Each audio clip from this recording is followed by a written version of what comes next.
Welcome everybody. Welcome to the Spot, the Stacked After Hours Spot. I am your host, Natalie Cosby, and welcome to the show for Grown Folks Talk. Happy Women's History Month, first and foremost. To all my ladies out there, this conversation tonight, we are celebrating you and going a little bit deep and talking about our girlfriends, our friendships, especially at this beautiful age of 40 plus. I want to ask you guys a question. If you met your friend group today, would you choose them? Hmm. Not based on history, not based on who you knew in your 30s, not based on who went through that divorce or breakup with you, but based on who you are becoming right now. I think at this age, friendship, it hits different. We are evolving, y'all. I mean, our bodies clearly are changing. Some of us have stopped drinking. Some of us are in therapy. Some of us got married. We got divorced.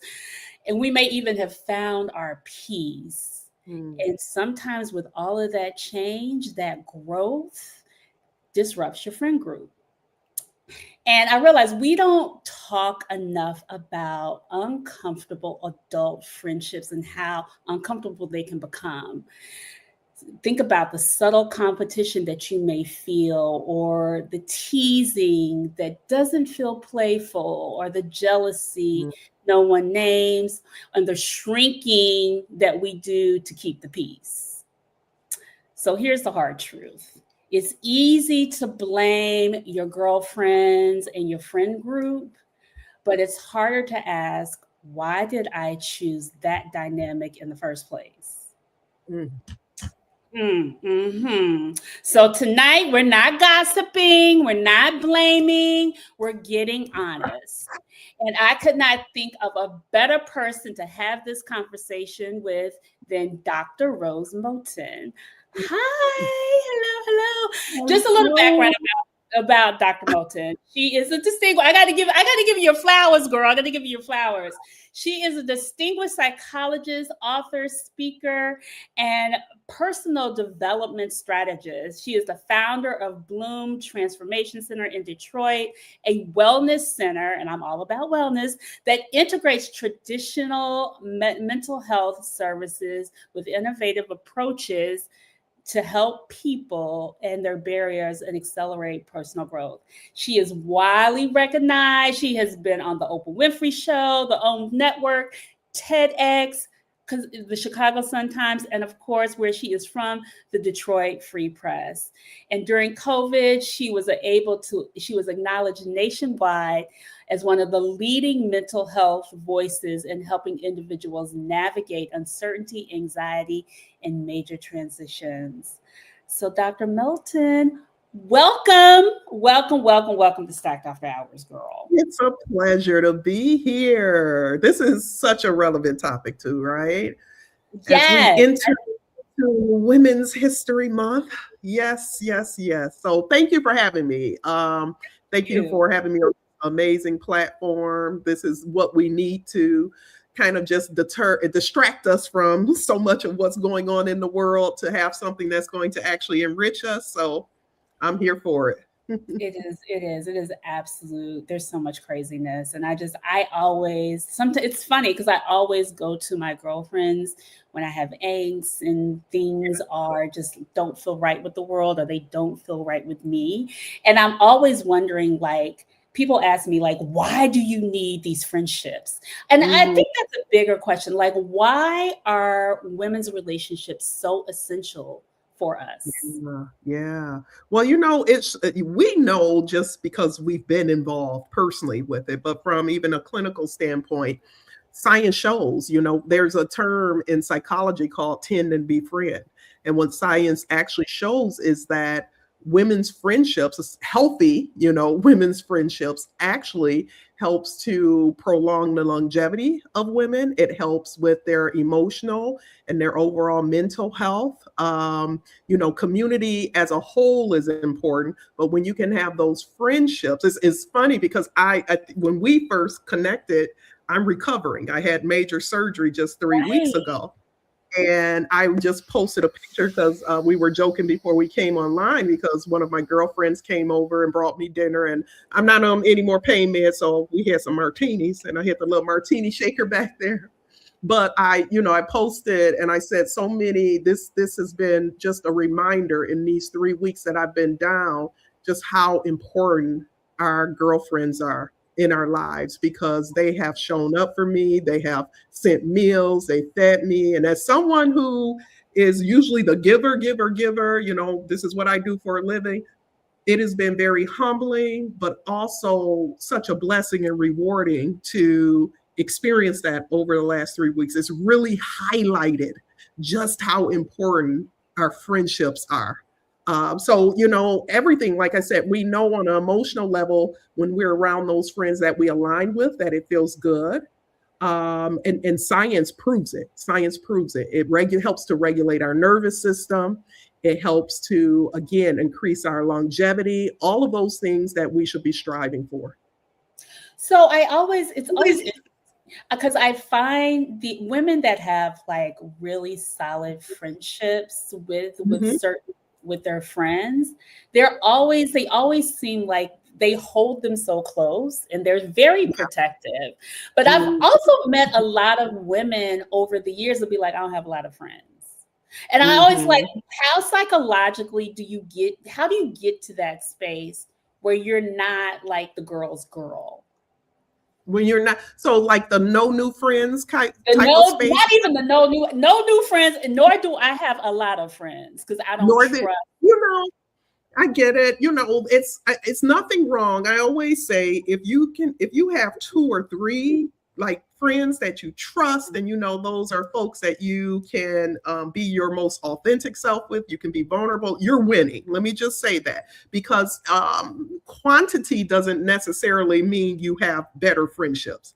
Sometimes not sometimes, all the times it's the quality of those friendships. So you can have someone who has three quality friendships or even two quality friendships, and you have another person that may have what they consider 100 different friends. It doesn't mean that their quality is better. We want to really, get more away from the numbers. But at this Mhm. point in life, everyone's different. As a psychologist, I recognize I do a lot of work in helping people understand who they are, the true essence of who they are. And so there's certain personality types that are not very, you know, as open as others. They're not, Right. they may be more isolative than others. And so they may be okay with just having one or two friends. And we don't want to necessarily judge them. And then there's others who are so very social and they can't go anywhere without running into someone that they love. And if that works for them, that works for them. What concerns me is when we get to a point and people say no new friends. Because I have friends that go as far back as elementary school with me, but which is amazing. Like, your ride or dies, right? One of my friends, we joke and we say we know where the bodies are buried, so to speak, and hold each other's secrets near and dear. But I have met some just within the last few years, people that I consider to be some people I can be most vulnerable with. So it's we want to be very careful about that whole mentality of no new friends because every stage of life we're growing. And so we are going to be attracting, hopefully, people that reflect the level of growth that we've had. Yeah. Somebody said keep your circle small. The old say keep your circle. So I want to kind of unpack the no new friends Yeah. mentality because is it because I sometimes I feel like when I hear that, is it like you've been burnt? Are you know, is it just like I like where I'm staying? Because I do feel like I know for me, I've met people over the years that I just connect to and I want to learn more because I Yeah. realize also that relationship helps me learn about myself. Yeah, yeah. It could be those things. Both can be true, right? So it Mhm. can be folks who have been burned because if you've ever, and I know I've been burned by friendships, but if that can be very hurtful, that can really diminish your trust in others. So you can understand that, but we can allow someone's level of immaturity or someone's lack of integrity prevent us from really plugging into the fullness and richness of what connection does for us. So that very well could be true.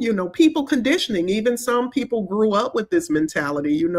I meet a lot of women and met a lot of women in my practice over the years that grew up in households where they couldn't even have friends over, where they never went to sleepovers, where they never experienced, at an early age, like I'm talking about, those friendships. And so these individuals may just have an inherent distrust of others. I always, as I said in the beginning, you want to challenge yourself with that no new friends mentality. Also challenge yourself another, and you may be going there, so I don't want to jump ahead, but I know women over the years to say, I'm better friends with men than women. Yeah, girl, please. Can we unpack? Wait. Can we unpack that? Like, I have girlfriends. They may have like 2 or 3 friends, but they have all most of their friends are with men. Yeah. And I'll be like, I can't with all the women. We're catty, we're this, we're that, we're this. Yeah.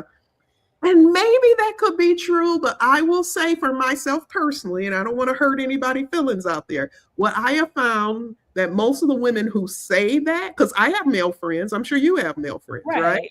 I find most of the women who are just so adamant about that, I don't do women friendships, I prefer the men, or I have more, tend to be the ones that you usually have to watch out for. They tend to be the catty ones.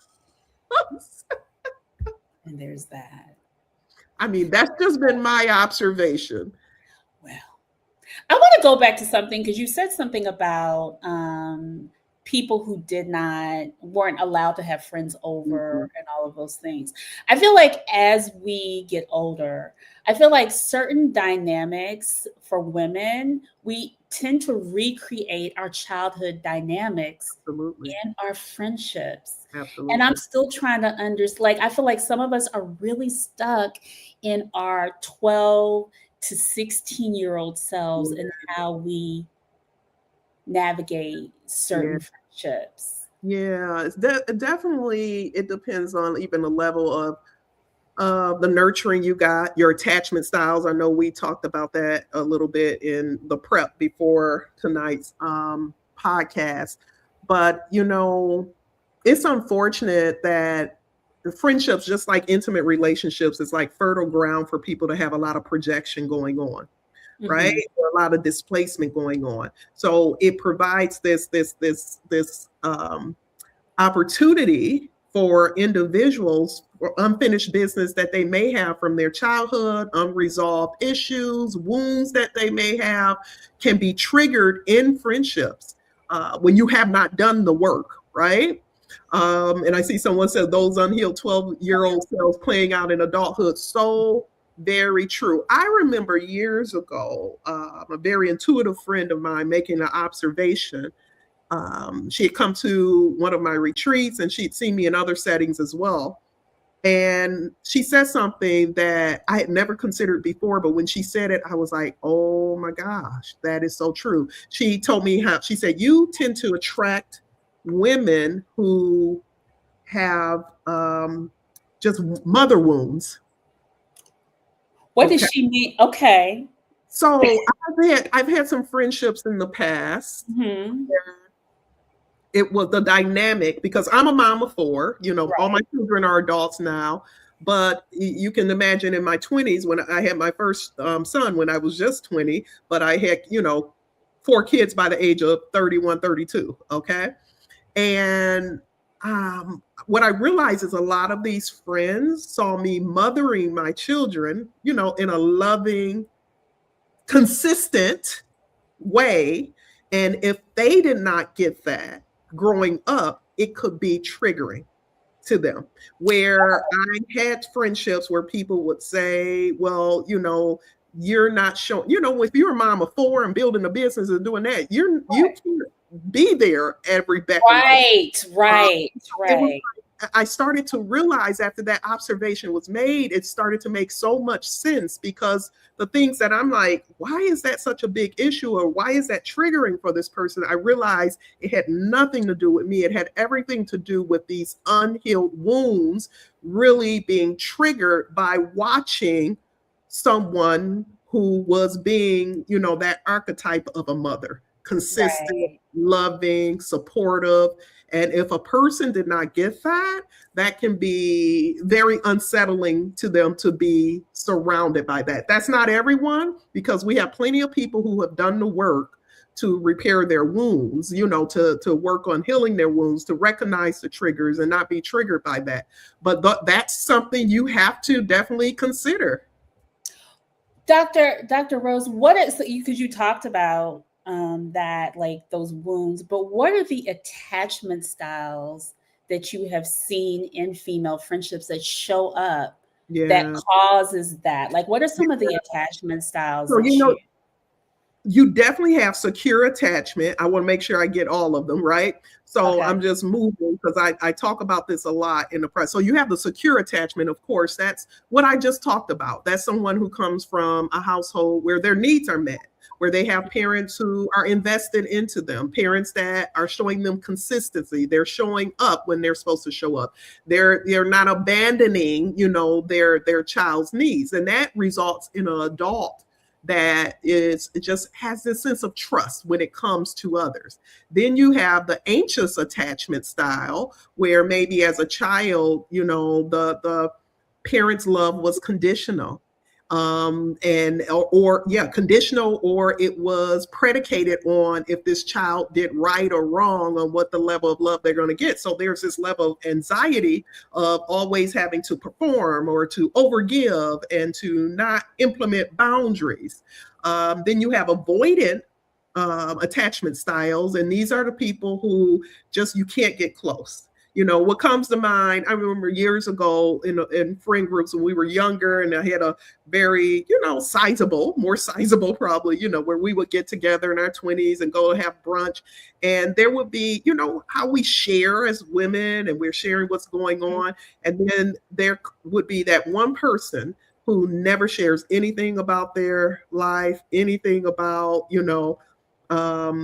what's going on, but is always taking in information from everyone Right. else. Kind of like a collector. They Kind of just like a collector. And the right. more you observe that, the more I started to realize that, just how that person's upbringing really shaped that type of interaction, of being kind of very secretive and protective. And, you don't want to share everything with everyone. We know that. But in friendships, there's an expected reciprocity that goes on. Right. I'm Right. going to be a little vulnerable and trust you with this. You, in turn, be a little vulnerable, because after a while, I started saying, I'm I'm not only sharing. I'm not I'm sharing anything with you because anymore. you don't right. Yeah, yeah, yeah, yeah, yeah. So, but all of that goes back. Everything goes back to, those early formative years and the impact that our caregiving, our primary caregivers gave to us. It all goes back to that. And again, it's not written in stone. If you came from, unfortunately, a dysfunctional household, or parents who were not consistent in their nurturing of you, it does not give you a life sentence of any of these detrimental ways, because we all, once we become adults, we have the opportunity to do the work to heal from that, to do the healing, and to incorporate appropriate coping strategies, so when those triggers do come up, we don't have to allow them to take over us. Yeah, yeah. I know I come from a big family, and I think my attachment style is something. I feel like they fall between wherever I was in my life. Yeah, yeah, Sometimes it's yeah, very secure because I think I've always been a person that has connected people, but yeah. then some of my insecurities come out and they Yeah. show up. I don't necessarily think I was avoidant though. I always Mhm. because I was always sharing or probably oversharing Yeah. sometimes. But I always wonder, like, when you get into those connective styles and you're in a friend group, I feel Mhm. like sometimes there'll be drama, sometimes there'll be competitiveness coming up Yeah. as you start to kind of navigate it, and you end up staying in it. And I think it just starts to be like, oh, this is how we function. So why are some of us are just really connected to those competitive and dramatic friendships? Yeah. So I talk a lot. I recently posted a reel on my social site that really got a lot of a large response from individuals, where I talk about how some people, their nervous system is just really conditioned to be at this fight. When you think of competitiveness, Mhm. you don't have a calm nervous system when you're competing with someone. At all. You don't. Yeah. When you are competing, and it's natural, like be it in sports, be it, whatever you're doing, you're debating someone, whatever, your nervous system has to be activated because that just puts you in a better position to win, so to speak. Right. The issue becomes we don't always have to have our nervous system in this fight or flight, this competitive mode. But for some people, it's their baseline because they grew up in an environment of going back to, some people like, why do you keep going back to childhood? Because childhood really does imprint a lot on us. But if you grew up in an environment where it was highly competitive, like I said, you had to compete for your parents' attention, or you had to perform to even get the basic love that every child is entitled to, that just doesn't go away because you're outside of that household. You now are transferring that behavior into your friend groups. And there are some friends that you will find, let me just say this, those people who like to keep up the drama, they will find and attract other friends who like to keep up the drama with them, because now they're vibrationally aligned. But Mhm, when you mhm. have others in that friend group, because I consider myself as a person, I like a calm nervous system. And so if I'm around folks and they're always wanting to bring up the past, or do you remember when you did this, or you remember when that person did it, these, I already know this is someone who cannot deal with calm, and they're bringing up stuff from the past, or they're making little microaggressions or saying little things just to disrupt the calm that's in the room. Because for some people, calm does not feel safe. For me, calm feels safe. For Mhm. other folks, what feels safe or normal to them is the drama, the Right. accelerated nervous system. Yeah. Right, right. So why do some people repeatedly find themselves like in those unhealthy or I guess disruptive folks with that disruptive nervous system, unhealthy friendships, and what should they be examining in themselves? Yeah, first they have to recognize there's a different way, right? They find themselves repeated in them because anything we do often enough becomes our norm. So if for so long your nervous system has been in fight or flight, which is now your baseline, that's your norm. So that's the only thing you're seeking that out in relationships, friendships, what have you, situations. These are the people that will always, if you actually see their algorithm on social media, it's probably fights, it's probably stuff that just for me and you would probably Mhm. disrupt our nervous system, but it becomes their norm.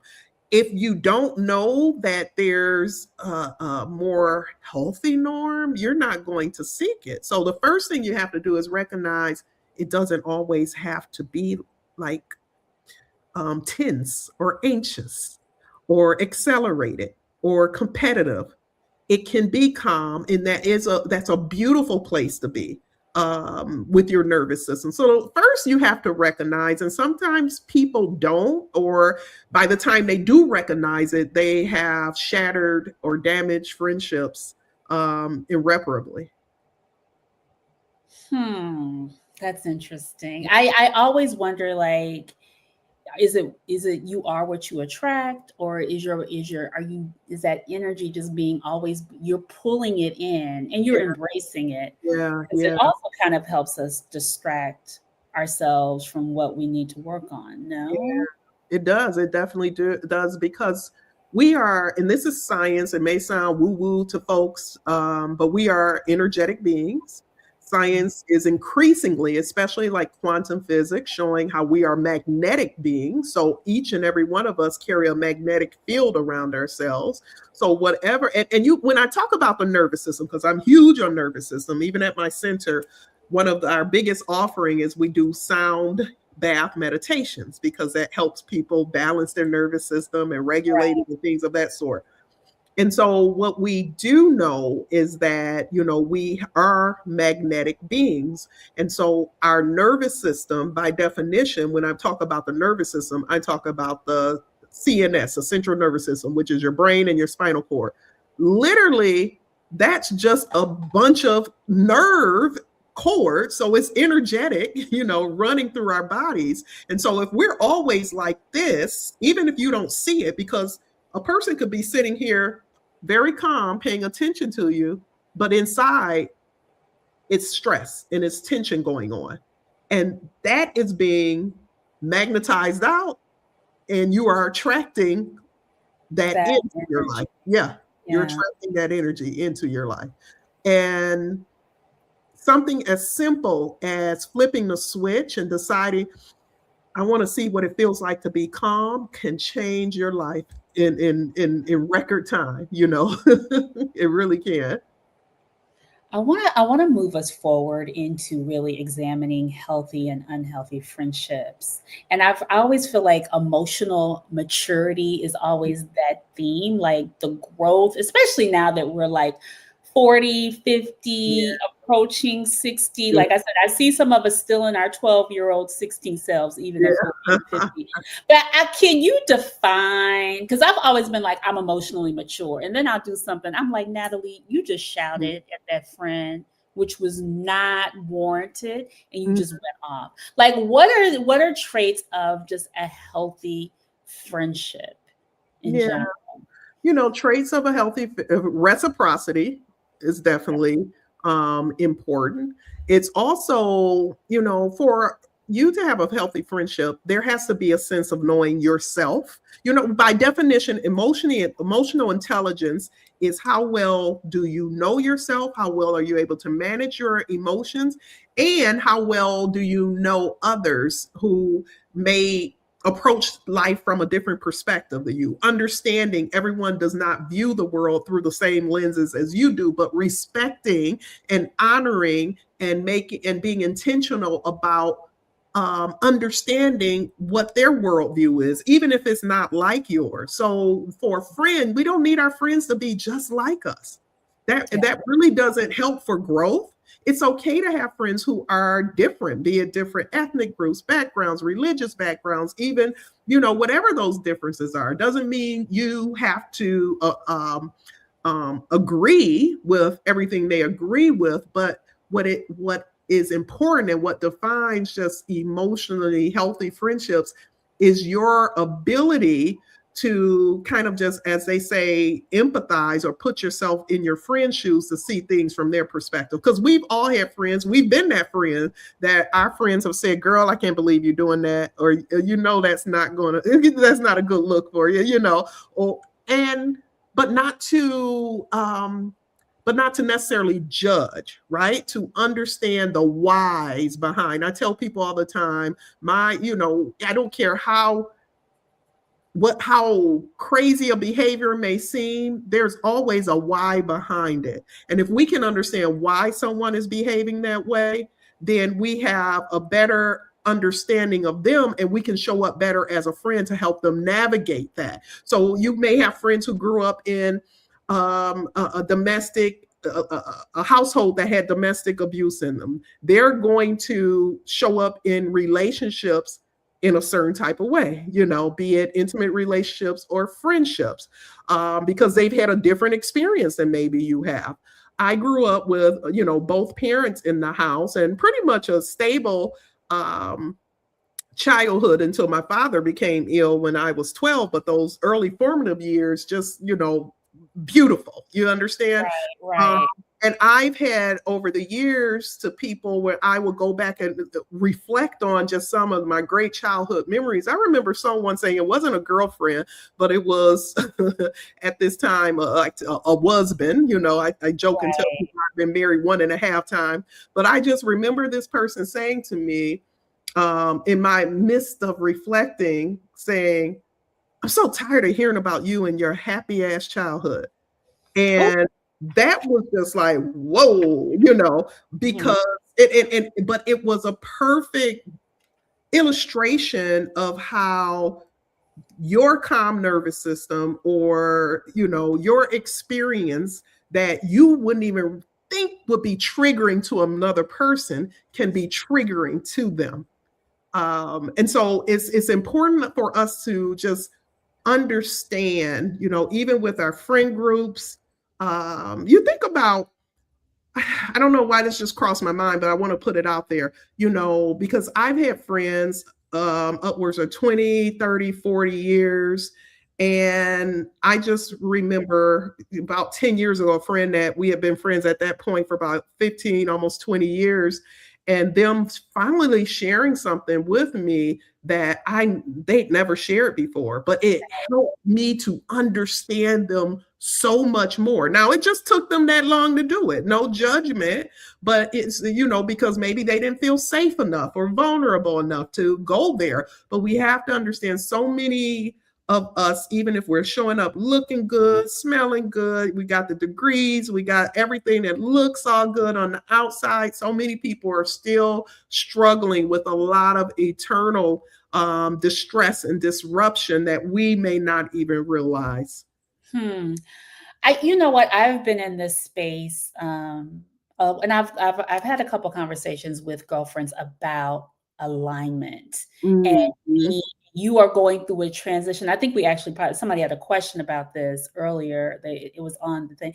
Um, like, how do you show, yes, how do you what do you do when the compassion that you have for someone, thank you, Val, Yeah. um and you can tell that they're unhealed in various ways, and consciously uncouple, or do you address the situation, or do you just or do you go into silence? And I think this happens a lot when we are Mhm. going through our own transformation, and we are Yeah. trying to heal ourselves and get right with ourselves.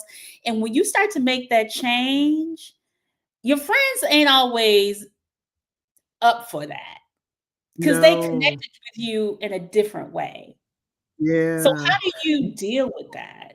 Yeah. First, you got to understand your growth will disrupt the system.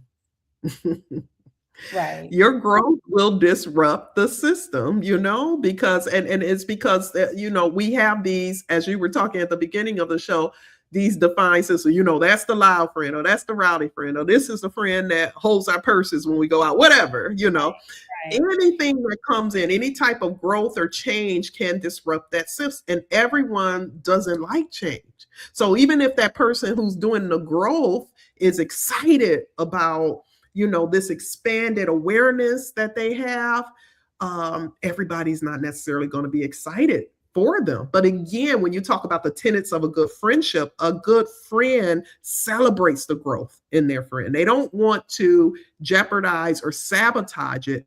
But what sometimes happens is that the jeopardization or the sabotaging of something, and oftentimes it's unconscious. They don't even realize it's going on. They're just trying to reestablish this balance, or this like harmony and frequency or alignment that they've been used to. Because when you grow, and I'm Hmm. careful about doing this because it's not like this is better or this is worse, but Right. we're just going to do this, right? But when you grow and the other person is not at that point that they want to grow, there's some disharmony there. And so, in any relationship we're in, and I'm using this, I talk about this in my book, Bloom 7 Steps. In any relationship we're in, be it friendships, be it romantic, intimate relationships, we want to seek harmony. So, when there's some disharmony, the options are that this person either grows and comes here, now we're in harmony, or this person here returns back to that alignment that they once enjoyed. And I can tell you this, it's so much easier for this person to do this than that person to do this. Or can you Which do this? Can you you just, definitely can do that. I Look, mean, I feel like, but the funny thing is Dr. Rose, and I think I've had people separate from me because probably I was in a toxic space. That happened to me like Yeah, in my 30s. She was just like, I yeah, can't do you no more. yeah, And I yeah, was yeah. hurt, but I understood where, Mm, because I overshared some things, and that's made me steadily stop. There's certain things people don't always want to hear. yeah, And then that happened to me recently where I had to, I was just like, and it wasn't that she was here or here. I just felt like in alignment. it wasn't in alignment. Yeah, it wasn't in alignment. So yeah, you definitely can do this, okay? And that can be one of the most healthiest things you can do. If, all else has kind of failed and you're not getting anywhere, I've had to do this with some folks, who, I didn't started not respecting boundaries, or, just really kind of just crossed the line on some things that typically I've given several chances for. So I've even come up with a term. I tell people I lovingly release. I may not even have that conversation with them, but I'll say to myself, I have to lovingly release that person. I have to lovingly release them. I don't wish them any harm, but I can no longer. And we know that by the time it gets there, you had all the red flags that that's what you need to do. When you're looking at the phone and you're just like, oh my God, your first reaction is like a nervous system, like, oh, they're calling again. Or you find yourself the only time you're calling a particular friend is when you're in a car because you have a midnight time to talk to them, where it's like, okay, I got 10 minutes here, so let me get this out the way. A friendship should never be, let me get contact out the way, because you really don't want to do it. So Right. sometimes you have to in friendships, and it doesn't have to be a matter of I have to end it because she's right and or I'm wrong and she's right, or she's wrong and I'm right. Sometimes we just don't align anymore, and that's okay. That's okay. And that could be temporary, because I've had friendships where we're in certain points of our lives where we go like this, and then we Come come right back back together, together. and then Right. maybe this and come back together. Yeah. I wonder if, like, I feel like some people, they want to, like, if they're here or here. Mhm. And sometimes I feel like a lot of, do they pretend to keep because maybe of history, or do they stay in this space? I feel like it becomes a very inauthentic space, Yeah. especially if you're Yeah. not addressing it or talking about it, or you Yeah. let things slide. And I always Yeah. like, what are the red flags when you are going through this that we Mhm. often ignore or just sweep under the rug? Yeah, so the red flags can be, like I said, you notice your nervous system is Mhm. kind of disrupted when you are dealing with them, right? You see the phone call and you're just like, where is this going to take me? Because you don't expect to feel good after that phone call, right? That's a red flag. Another red flag would be microaggressions. So, the little jokes that people say that are offensive, but it's supposed to be, oh, I'm just kidding. The microaggressions, the projection, things of that sort. There's so many. Like I said, by the time it gets to a point that you are one of the questions there, I love that where she said consciously uncoupling or unfriendshipping with Mhm. that person. By the time it gets there, you've collected ample evidence, typically over the years. When I think about, two of the friendships that these are people I still love to this day, but I just had to release. This was not a knee-jerk decision.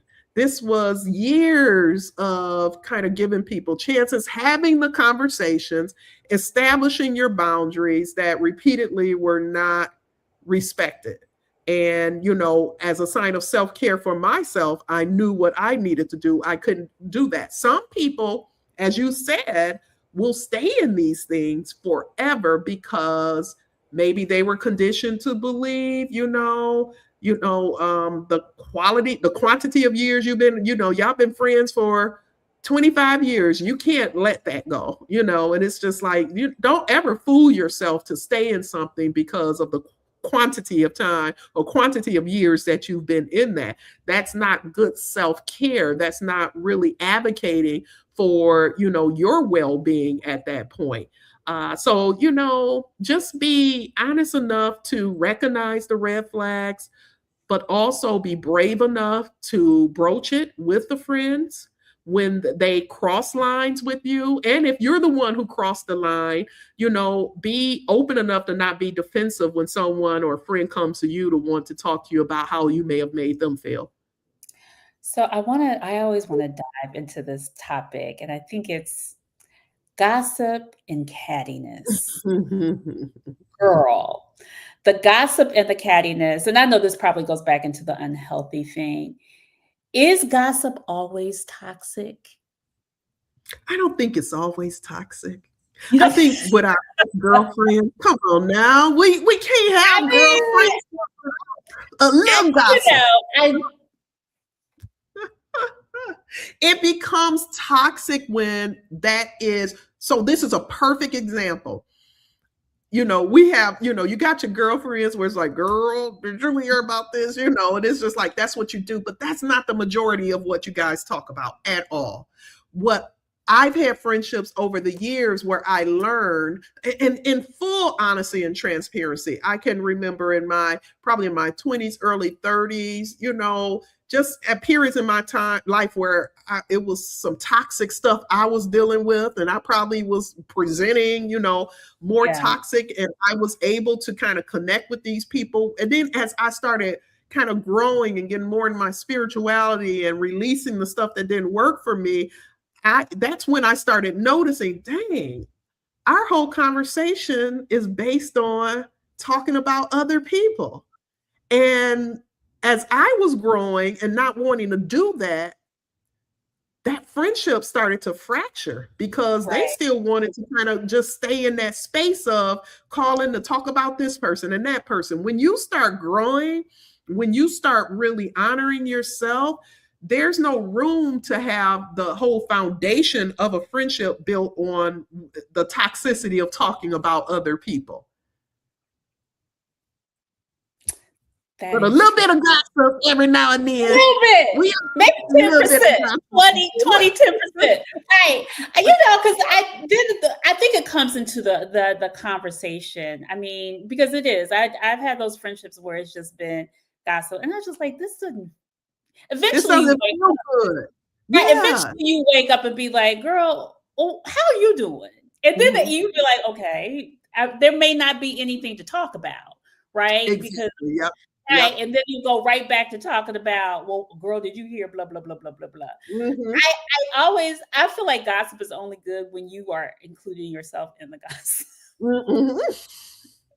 Girl, When let me you're tell you what happened to me what today. I did, what I did. Yes, we have lots of those with our best girlfriends. But yeah, you are so true. I just reflect back on just again some of the ones that I'm talking about. I had to lovingly release. It just became that. It was like every conversation was, did you see what they just posted? Or did you see this? Or did you see what their outfit they're wearing? And it didn't make me, I didn't feel good going there. Like Right, you can, if we're all honest with ourselves, we can tune into our bodies and know how stuff makes us right, feel, right, right? right, Some people, that makes them feel good because again, that's become their baseline. But when you've done the growth, like I said, growth disrupts friendships if everybody's not on this trajectory of growth. So when you've done the growth and that no longer resonates with you, you have to make a decision. Are you going to allow yourself to kind of go back to what you've become accustomed to doing with these individuals, or are you going to stay steady on your course of growth? Because if you do, it's a good chance that those friendships will change or possibly even end. right. I But what's always coming in is going to be amazing. Yeah. Mhm. It's funny. I always wonder, like, when you do get into those friendships that are, a little bit rough, like, how do you like, you want them to, like, own it. You want accountability. Yeah. And how do you start to, like, make if you can you be a game changer to be like, how do I start to make this friend a little bit more accountable without them feeling shameful? And is Yeah. that even something you like when you're in a friend group? But I'm saying group, like more than even just one friend. It could be a multiple of friends. How do you what does that look like? How do you start to like change the trajectory within that friend group? Yeah, yeah. You want to be careful to express how whatever's going on made you feel. So you don't want to come in like you're the authority, the moral police, right? Right. Right. So you want to really be very intentional about how you perceive something and how it made you feel. You want to have that conversation. Um, and then it's up to them if they're going to do something about it. They may be defensive. They may say, I don't care. They may say, this is who I am. Because we cannot create in someone else's reality. So we can't change them. We can't make them hold themselves accountable. What I think oftentimes happens is that we need people to agree with seeing things our way. And Yes. they yes, that part. And so when That they don't agree that, oh, I can see how you felt that way, or you're probably right about it, then we get up in arms, you know? And we state our truth, we state how we're feeling, you know, it's not a matter of being judgmental about them. And then it's up to the person if they're going to be receptive to that. Hmm. Hmm. I love the fact that when you were just like you want that person that has to agree with you. I feel Yeah. like sometimes you want the choir You want instead. the choir. So you're You want right. Yeah. Mm-hmm. want the Yeah. choir. You really, really do. How do you say how should women at our age really handle our conflicts when we get to this point where we're like, okay, girl, I'm not agreeing, but I love, like, how do you even start to really approach the things that probably have been brewing for a while? Yeah. So, number one, you want to release attachment to outcome, right? I say that to my clients all the time Mm. as it pertains to Can whatever. you talk a little bit more about that? An example. Release attachment. So when someone start dating somebody, oh my God, how's it going to work out? Are we going to make it? I say release attachment to outcome. Take what, just take what you can learn or growth or whatever. So sometimes, when you are approaching a friend about something that you have an issue with, you may need it to turn out a certain way. You may say to yourself, I need this person to agree with me. That may not be the outcome, and that's okay. So you have to say, okay, what is my intention? If you, Natalie, I totally believe if we go into anything with the right intentions, we Mhm. get what we're supposed to get out of it. It may not be what we hoped, it may not be, what we envisioned, but if we go in with the right intentions, we're going to get the data and the information and the response back that we need to get back. You go in loving with the right intention to a friend and you're telling them about how something hurt you and that friend dismisses it, guess what? That's still valuable data for you Right, because right. it's telling you that this person is not really, taking your feelings into consideration, and that gives you information on what direction you may need to go in with that situation. So the right intentions, communication, as with any relationship, is key. As we get older, we have to be comfortable about having the hard conversations. We have to get rid of this belief that confrontation is a bad thing because it's not. People think Can of you the say that for the people in the back? word confrontation is Please. not a bad thing. Confrontation is an opportunity for you to get back on track. And so for so many people, they run from confrontation. You can never grow. If you have a friendship where you guys can't challenge each person with, you know, confronting some hard truths, you don't have a friendship. That's not a Mm. I joke. One of my longest friends is so funny, and we joke. I remember there was a time, and I was dating someone, and that person did something for me, like, and it was someone who was at that time really breadcrumbing me, like, I wasn't really getting much, and so when I got something, whatever that little something was, I was like, oh, he did this. And I remember her saying, she said, "Oh, we celebrating mediocrity now, huh?" Look, And there's that part.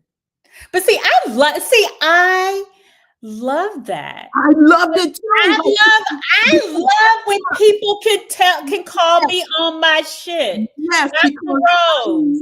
She loved me. I knew it wasn't coming from jealousy, envy. It wasn't coming from any of that stuff. It was coming from someone who truly loved me and wanted more for me than, what she obviously saw. We knew each other. And so it's amazing how from her, I could receive that. But some other friends that I know, depending on that dynamics, it would have come off a different way because it may have been some different dynamics there. And it's so interesting because fast forward a few years, she found herself in a similar situation and she said something. I said, oh, so we celebrating mediocrity now. She was like, and she's like, damn, like you got me. I was like, but it's like iron sharpens iron.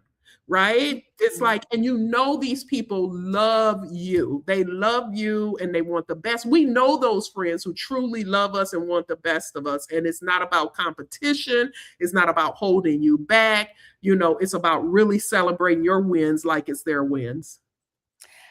Can I ask, I always wonder, and I'll hear people like, I don't compete, I don't compete, I don't compete.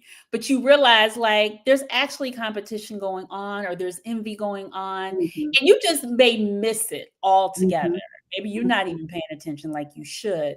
But how does that even start in women? Like I always wonder, like, when do we start competing, especially if we're going through a change and we're changing together? I know like women are, people are losing weight or they may be getting married or just certain dynamics are just shifting. Yeah. And y'all are growing, but y'all are growing together, but it feels like, oh, you're changing or you may be getting more attention. Yeah. So those specific examples that you just named, like losing weight or getting married, I've worked with enough clients and patients over the years where I've known folks, especially I could go back to the time. Remember, now we have Ozempic and all the GLPs, but there was a time early on in my practice where everyone was getting the weight loss surgery, right? Yep. And I had several clients that had it done, and it was just a common occurrence that they were coming in and their friendships were dropping off like flies. And they were just like, because now, like I said, any type of change or growth can disrupt. Because if a person was always known as pardon my French, but the overweight friend, and now that's not the overweight friend anymore. Some other folks may have a little disruption, like, oh my God, where does that place me? Whatever. But then when that happens, that's for that person to look at themselves and say, what is really going on with me? Right. And to really evaluate themselves. The same when a person gets married or they get, I remember starting dating this guy, and he had invited me over a couple times, and I had gone over to his place a few times, and I remember one of my friends saying something like, you've been over his house, like, I'm just going to use it. You've been over his house 3 times and you've only come to visit my new place, whatever.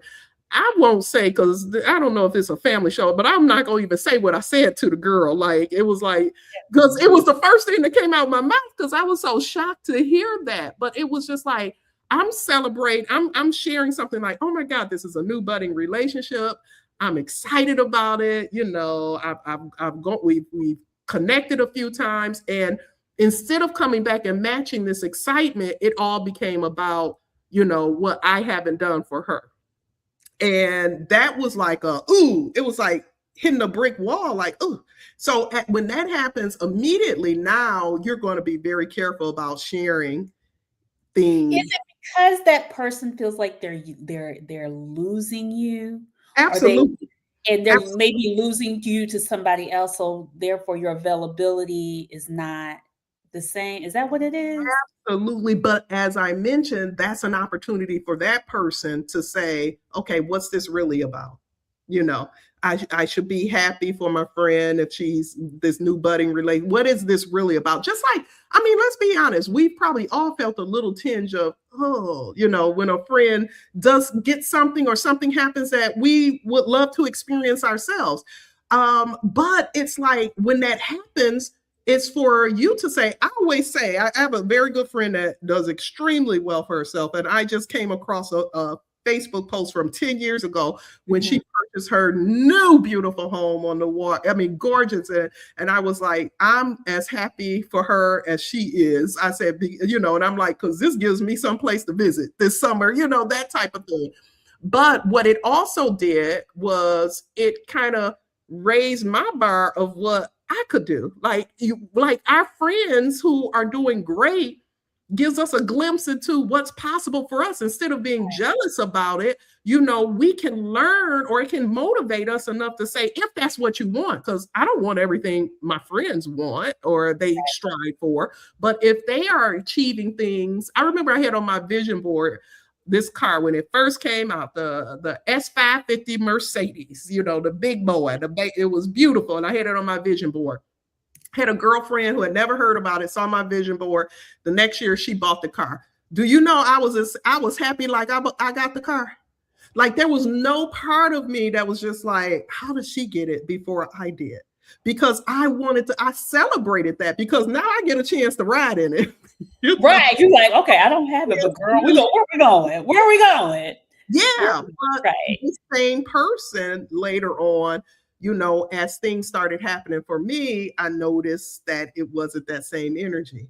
I noticed and it was very disappointing, but again, it was data. Like we got to accept when we see the red flags, don't try to change it. You can't love somebody out of, their red flags. But you have to take that information as data and you confront it, communicate it if you want to. But if it's if that doesn't change, then you may have to lovingly release. Yeah. I love that. I do. I'm always like, okay, what is my role? What do I need to do? How, I'm understanding like collecting data and Yeah. how does it affect me? How do I feel? Do I miss this person in my Yeah. life? I think that's one of the things. It's just like, oh, it's always been familiar. It's what I do. It's our routine. Is it going to be Yeah. weird if it gets disruptive? It And will be weird. It will be weird for temporarily. It will be. yeah, It's just part of the grieving because you're going to grieve it. You're going to yeah. grieve It's these things. like a break. You know what? I realized breaking up with your girlfriends, Listen, it's yes. it's like breaking up with it's worse than breaking up with a man because you feel like, but I guess also because you like I've poured my heart out to you. Yes. Yes. Is it going to be, and I think sometimes women are like, is this going to be kept sacred or is it going to be weaponized against? And I've had folks to weaponize some stuff, which but what I was most proud of is that I knew stuff. I would not go to that level. Like, I say my birthday twin, Michelle Obama, say when they go low, we go high. So as disappointed as I am, I would never do that because I consider friendship sacred. But it will be weird, getting back to what you said, it will be awkward for a time as you grieve that because it is a grieving. One of the persons that I had to lovingly release, about 8-9 years later, we were on a flight together. And after she found me after we got off the flight and she said, I miss you. And I said, I miss you too. I hadn't talked to her because it was ugly. Some of the things she did was just unforgivable. Mhm. And for a moment, it was almost like, oh, we're in the same city together. Maybe we can reach out. Maybe we can hang out. And it was just like, I had to be okay with just having that level of interaction to just acknowledge that there was love there, that we recognize, that we had great times together, but I could not allow myself to revisit that because it was enough evidence over the years that I could not trust this person again. Yeah. Yeah, yeah. That journey of healing and understanding like where you are with a person. I think also it being able to invite them back in and you being able to be like, okay, this is a door I can open today. Yeah, today. Today. I don't know how it's is Yes. day by day. Yeah, to possibly Yeah. rebuild. And So it's you can. There are some that you can rebuild. So I don't want anyone to leave and think that there are friendships that you can't possibly rebuild, because I believe you can, but only you know, and that's case by case basis. yeah, Sometimes things can be done that it's just no coming back for. You can forgive them. Forgiveness does not mean you have access to me any longer. You yes, can forgive without having access, and you can lovingly release a person without having closure. Get rid of this idea that you have to have closure with folks when you let them go, because there's no such thing. I always say that there's no such thing as closure. Only thing that gives you closure is a zip on your coat or buttons on a shirt. Like, there's no such thing as closure. What closure really is this desire you have for this person to say you were right and mm, on you. And that does not happen. mm-mm, Yeah. mm-mm, mm-mm, mm-mm. Well, Dr. Rose, we have Oh, a couple more minutes before we close out. I have what we always do, our rapid fire questions. uh-oh. We have about 10 seconds to answer them. Okay. So the first one, can competitive friendships ever be healthy? Yes, competitive friendships can be healthy if they're coming from a place of we're going to both grow from this, and not of a place of wanting to hurt the other person. Just like if you have a friend and you guys both play sports, that's a competition. That can be healthy for sure. Is jealousy always insecurity? Jealousy is usually a reflection of some perceived inadequacy that you have within yourself. Mm. So is that it? That's basically, yeah. Yeah. Well, you said what was you said? Go back to the question again. I want to make Is sure that jealousy always insecurity? it is. It is. It's typical. Yeah, some insecurity that maybe you don't recognize or have not addressed within yourself. Okay. Should everything be confronted? Ooh, that's a good one. If it has the potential to cause serious damage, it should be confronted. If it's something that is minute or is not a big deal, nah. Is it just data? Is that It's just data? data. It's It's data. It's we gonna store it, but it may okay. not need to be confronted. Yeah. Okay. Can friendships survive betrayal? They can, but just like an intimate relationship, it takes a lot. Like I said, it takes a lifetime to build trust and a second to destroy it. So you've got to be willing to put in the work to rebuild it, and you have to ask yourself that. All right. Last two. Is it okay to outgrow a friend? And what is the best way to let them know that you're no longer friends? It's a Yes. loaded question. Yep, it's okay to outgrow them. Never tell them I've outgrown you because that again is a superiority thing, right? Yeah. And it's up to the person. I with both these folks, I had enough conversations before that I never had the final conversation of this friendship is over. It was just no communication. It came to a point where it was just I'm not communicating anymore. But everyone's different. But again, I wasn't looking for them to agree with my decision. And so I didn't feel it was necessary for me to have that conversation that I've had over the years to avoid the disconnect. And then final question, what boundary do women struggle with most in their friendships? I believe the boundary they struggle with most is understanding that your friends aren't accessible necessarily to you at all times, especially those friends who have children, significant others. That was just something that I've encountered over the years, being so young and having children so young. A lot of my friend groups did not have children or spouses, as I did, and did not understand that the accessibility wasn't, at any time was not possible. Yeah. And this is a bonus one. How how do you heal how do you heal yourself so you can attract what you want in your friendships? Like what are the key things that you need to do to make sure that you are attracting the energy you want in your life? The best thing you can do is to treat yourself as a best friend. Like however you treat yourself is what you're going to attract. So be good to yourself, love on yourself. Just the way you would want a friend to treat you, treat yourself that way. There's a lot of people wanting these valuable friendships, but they don't even treat themselves well. And you cannot attract that level of intimacy, of connection, of depth that we want in our friendships if you have not made peace with yourself. That is bars, Dr. I love that one. Be a best friend to yourself. Thank you. Bravo. I appreciate you. This was freaking amazing. I need to have you back on some other things, girl. You unpack it. Unpack it. I love this. Thank you. You really brought it back to a lot of like self accountability, and I love that. And I think that's what everybody needs to understand in this. Especially at this age. It's not that we don't. I really do understand the point of alignment. I know that's even what I'm going through.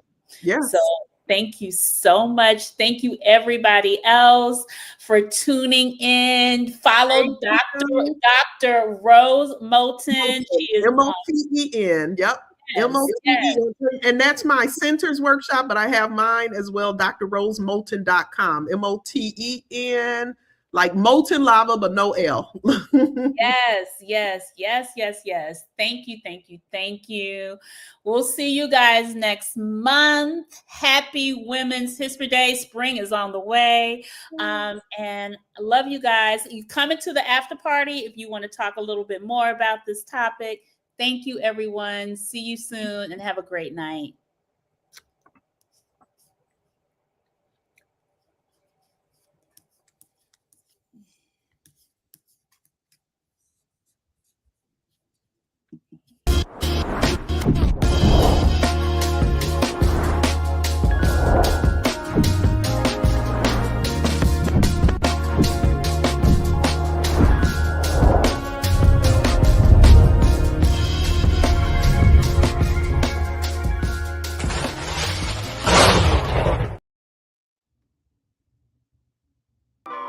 Join Stacked After Hours, The Spot,